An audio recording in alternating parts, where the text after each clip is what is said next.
नमस्कार दोस्तों, एक बार फिर से आपका दिल से स्वागत है हमारे चैनल कहानी सीकर पर। उम्मीद करती हूँ आपको यह प्रस्तुति पसंद आएगी। तो चलिए आज की कहानी को हम शुरू करते हैं। बहुत समय पहले की बात है। एक छोटे से गांव में एक किसान रामू रहता था। रामू मेहनती और ईमानदार था, लेकिन उसकी हालत गरीबी में गुजर रही थी। उसके पास केवल एक छोटा सा खेत और एक पुराना सा बैल था। दिन रात मेहनत करने के बावजूद वह मुश्किल से अपने परिवार का पेट भर पाता था।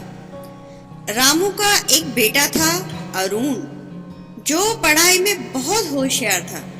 रामू का सपना था कि उसका बेटा पढ़ लिख कर बड़ा आदमी बने, लेकिन गरीबी के कारण वह उसे अच्छी शिक्षा नहीं दे पा रहा था। एक दिन रामू अपने खेत में काम कर रहा था तो उसे जमीन के नीचे कुछ कठोर चीज का आभास हुआ।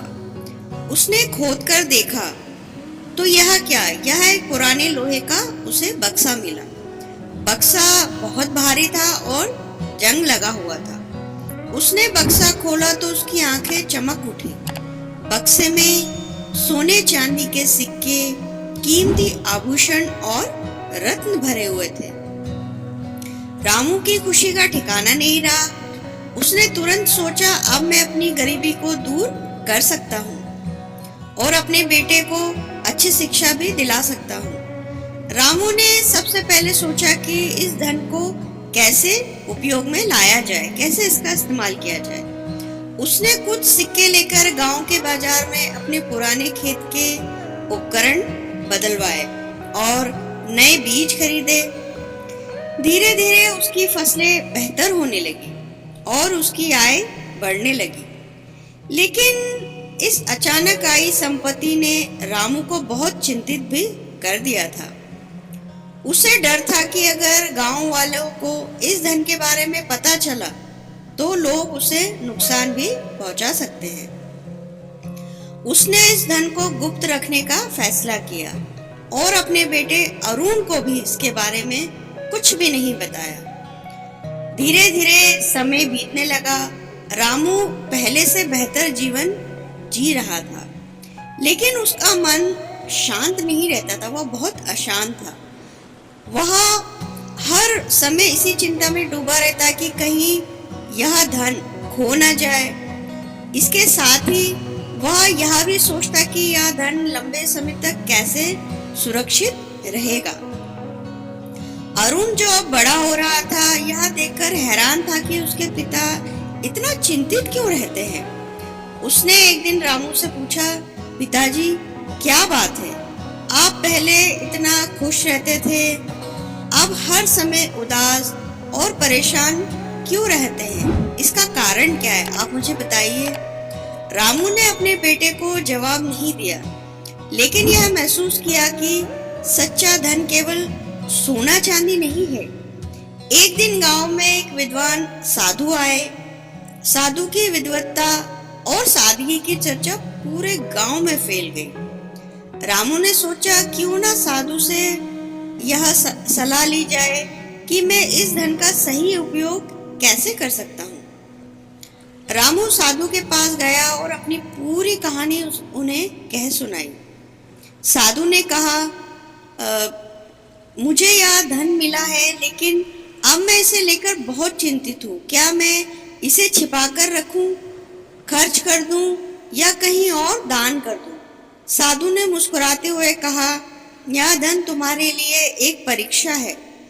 सच्चा धन वही है जो न केवल तुम्हारे जीवन को बेहतर बनाए, बल्कि दूसरों के जीवन को भी बदल दे, उसमें सहायता करे। रामू ने चौंक कर पूछा, सच्चा धन यह क्या है? साधु ने समझाया, सच्चा धन ज्ञान, रिश्ते और करुणा में है। अगर तुम्हारा धन दूसरों की भलाई में उपयोग नहीं होता है तो यह केवल एक बोझ बनकर रह जाएगा। साधु की बातों से प्रेरित होकर रामू ने अपनी संपत्ति का उपयोग दूसरों की भलाई के लिए करने का निश्चय किया। उसने एक गांव में एक पाठशाला बनवाई जहां गरीब बच्चों को मुफ्त शिक्षा दी जाती थी। उसने एक छोटा सा अस्पताल भी खुलवाया है ताकि गांव के लोगों को इलाज के लिए कहीं दूर नहीं जाना पड़े, घर के पास ही उन्हें इलाज मिल जाए। धीरे धीरे रामू का गांव तरक्की करने लगा। अरुण ने भी उस पाठशाला में शिक्षा प्राप्त की और एक सफल डॉक्टर बन गया। उसने अपने ज्ञान और सेवा भाव से गांव के लोगों की बहुत सेवा की।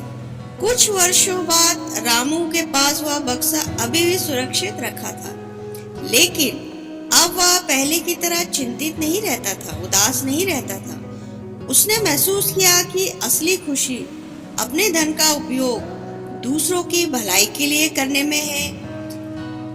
एक दिन अरुण ने अपने पिता से पूछा, पिताजी, आपने यह सब कैसे किया? किस तरह से यह सब चीजें आपने हासिल की?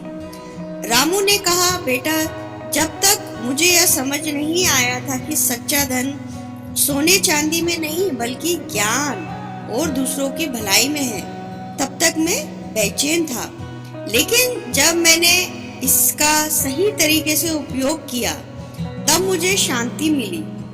इस कहानी से हमें यह भी सीख मिलती है कि सच्चा धन केवल भौतिक संपत्ति में नहीं होता। सच्चा धन वह है जो हमें और दूसरों को बेहतर जीवन जीने की मदद करे। ज्ञान, करुणा और दूसरों की भलाई के लिए किया गया काम ही हमें असली सुख, खुशी और संतोष हमें प्रदान करता है। हमें दूसरों की सहायता करनी चाहिए।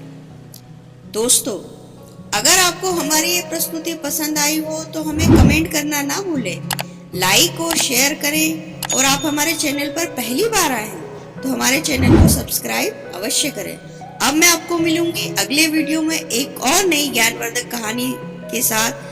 तब तक के लिए धन्यवाद।